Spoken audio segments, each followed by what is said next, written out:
தியாகிகள் தினத்தை முன்னிட்டு சென்னை கிண்டி காந்தி மண்டப வளாகத்தில் அமைந்துள்ள தியாகிகள் நினைவிடத்தில் தியாகி சங்கரலிங்கனார், தியாகி ஆர்யா பாஷ்யம் மற்றும் தியாகி செண்பகராமன் ஆகியோரின் திருவுருவ சிலைகளுக்கு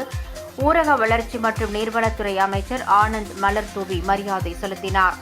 இந்நிகழ்வில் உணவு மற்றும் உணவுப் பொருள் வழங்கல் துறை அமைச்சர் திரு ப வெங்கட்ரமணன், பள்ளி கல்வி, தமிழ் வளர்ச்சி, செய்தி விளம்பரத்துறை அமைச்சர் ராஜ்மோகன், நிதி திட்டம் மற்றும் வளர்ச்சித்துறை அமைச்சர் மரிய வில்சன், சமூக நீதித்துறை அமைச்சர் வன்னியரசு, சைதாப்பேட்டை சட்டமன்ற உறுப்பினர் அருள் பிரகாசம், போலூர் சட்டமன்ற உறுப்பினர் அபிஷேக் உள்ளிட்ட பலர் கலந்து கொண்டு தியாகிகளுக்கு புகழஞ்சலி செலுத்தினர்.